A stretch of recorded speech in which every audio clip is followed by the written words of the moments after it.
Okay, in this video, I'm going to show you the simplest and quickest way to start testing more creative for your meta ads for your premium luxury brand. This is a video for you if you don't think you're testing enough creative to find out what works and to find out what's optimized.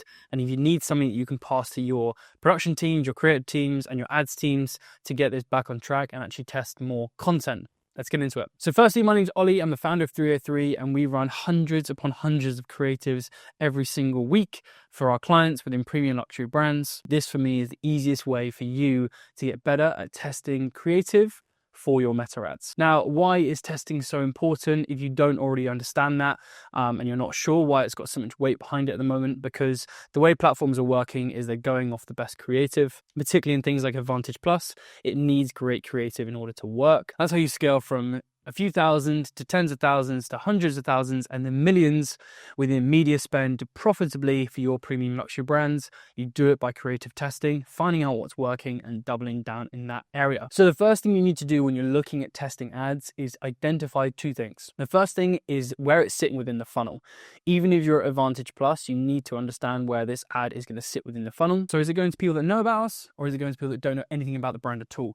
Or is it sat in the middle where they know a little bit about us, but they never purchased from us as a brand, so they're kind of in no man's land? We call that the performance funnel. So identifying the stage of the performance funnel that you're looking to target with this ad creative is the first thing you need to do. Once you've got that, you figure out the ad angle. So every ad should have an angle. Ads that say too many things like free shipping, this is where the product's made, this is our values as a brand, they just don't say anything. So you need to be really certain about what is the ad angle. So for a skincare brand, it could be that your skincare brand is actually perfect to replace the $200 treatment that someone can go and purchase themselves, and actually they can purchase your £50 product and it's got the same effect. Maybe that's the angle. Whatever it is, pick the ad angle and work out where it sits within the funnel. So just in a quick example, bottom of funnel content predominantly tends to be they already know about our brand, they already know about our values, we're just giving them something that's going to push them over the line, maybe some social proofing. Top of funnel tends to be a little bit different. It's where they know nothing about us and actually we're going to say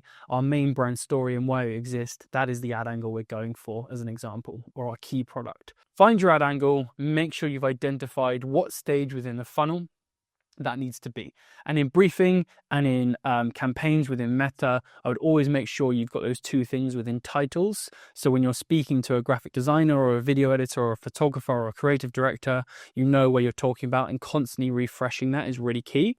Because when you're making creative decisions to test, you need to bear those things in mind massively. That are we always going back to what we're trying to achieve here? Because that is something that often is forgotten. So once you've done that, how do you make a volume of variations that can be tested and also worked on and improved upon? So as you can see on screen here, I've made it very simple to start with.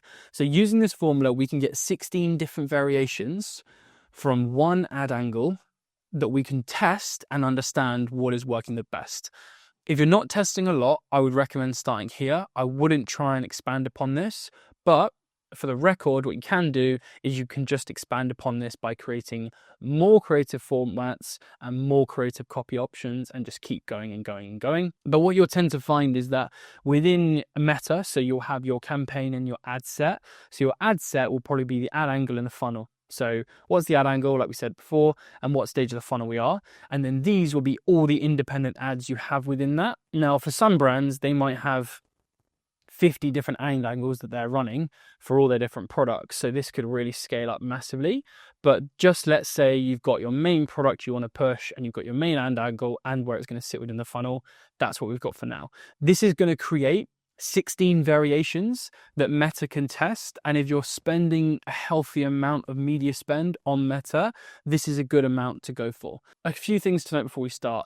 In terms of how long to test for, that is a topic for another time, but my 2 cents generally would be make sure you're giving it enough budget rather than letting it run for long enough. I've spoken to clients that are like, oh, we've let the ad run for like 2 days, but it's only spent £100. It's like not really enough to figure out if it's really working. Often ad creative gets turned off too early or too late. Finding that sweet spot is a bit like working on a stock exchange or a trading room floor. You've got to understand what you're looking at, and that's where soft and hard metrics come into it. A bit of a topic for another time. But knowing the timeline isn't always about the timeline, it's more about how much you're spending. In terms of the variations we're about to speak about, make sure you're not testing too many things at the same time, but we'll get into that. First thing to do is work out your creative formats. So pick 4. 2 of them might be a graphic format, 1 of them might be a piece of UGC, and 1 of them might be a more high production video. That's what we mean by formats. So have those different variations, and at this level, if you're not testing enough, you can just make those different variations.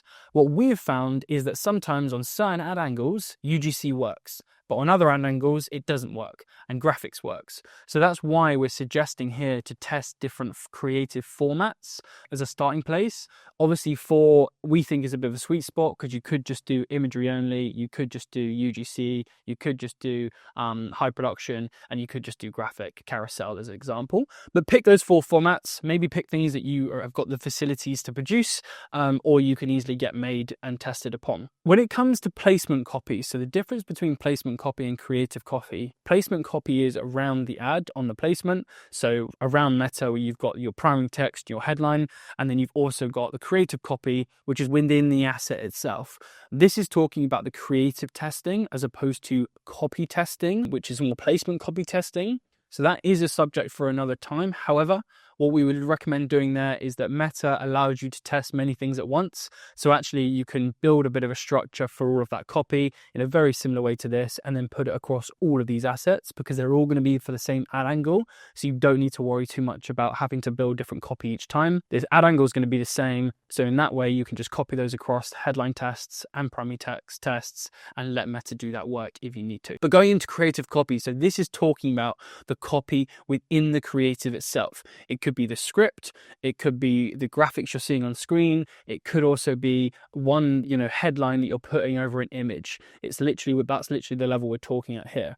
So the first thing to do is select your first format. Let's just say this is going to be a carousel. It's going to be a 3-tile carousel. So the first thing is visual variation 1 and visual variation 2 with the same creative copy. So we just recommend at this level testing 2 different visual styles. So same creative copy you're going to put on screen, but just have 2 visual variations. It could be image variations, it could be where the text is placed, it could be the color of the text, it could be the amount the images are zoomed in, whatever that might look like. Just have 2 variations that run the same creative copy for the same format.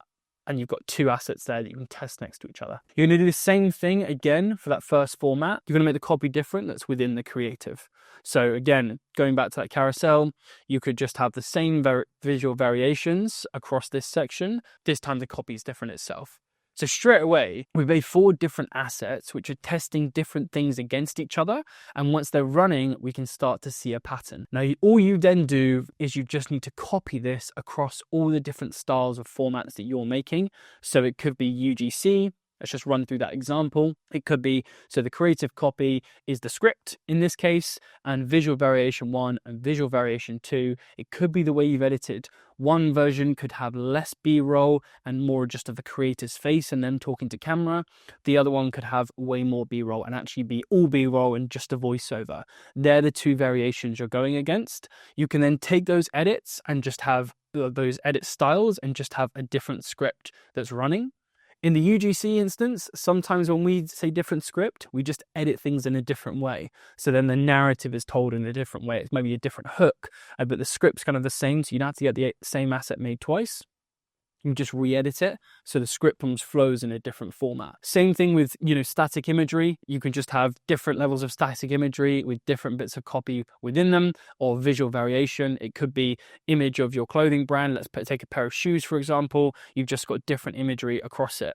It sounds so minor, but it's where you find what creative's working. And it's also where Meta can really build and scale your account, which of course is what we all want. So just by following this, by selecting an ad angle, by selecting what stage we're at in the funnel, by understanding the 4 creative formats we're going to make and effectively making 4 versions of each of those formats, we'll have 16 ads that can be run within a Meta account with less work, more efficiencies, and data that we'll get at the back end, which will make us understand how we then scale. A lot of people aren't doing this, particularly within premium luxury. The amount of creative testing that's going on is a lot less than you would actually think. And you're probably in a situation now where if you're not creative testing, it might be because you don't know where to start. Start here. If this becomes easy, you've probably got 1,000,001 different ad angles to then build upon, and you'll learn so much from this. A few things to remember. What's working changes very quickly. You might find that a certain creative format, copy variation, and visual variation is your winner. You need to make sure that that doesn't die off and fatigue over time. What we then tend to do is take that and then reset the whole framework and then make more variations of that in the same way we've just spoken about. Hopefully what you're seeing on screen has helped you run through this. It's a very, very simple way. This isn't overcomplicating it. It's not trying to go into high levels of creative testing data. We're just trying to keep this really simple for the premium luxury brands out there who aren't testing enough creative, and that's why you're not scaling. I hope this helps. I hope it's been valuable for you. We've kept it short and sweet, so it's really easy to understand. If you want to learn more about creative performance, there is a link in the description below where you can download our 60-page PDF, which is completely free and will give you full insight into how we look at creative performance, which includes a level of testing within there. Finally, if you have any questions, also drop them in the comments down below, or you can head to the description box again and find our email, drop us an email, and we'd love to help. Hope you have a great day. I'll see you on the next one.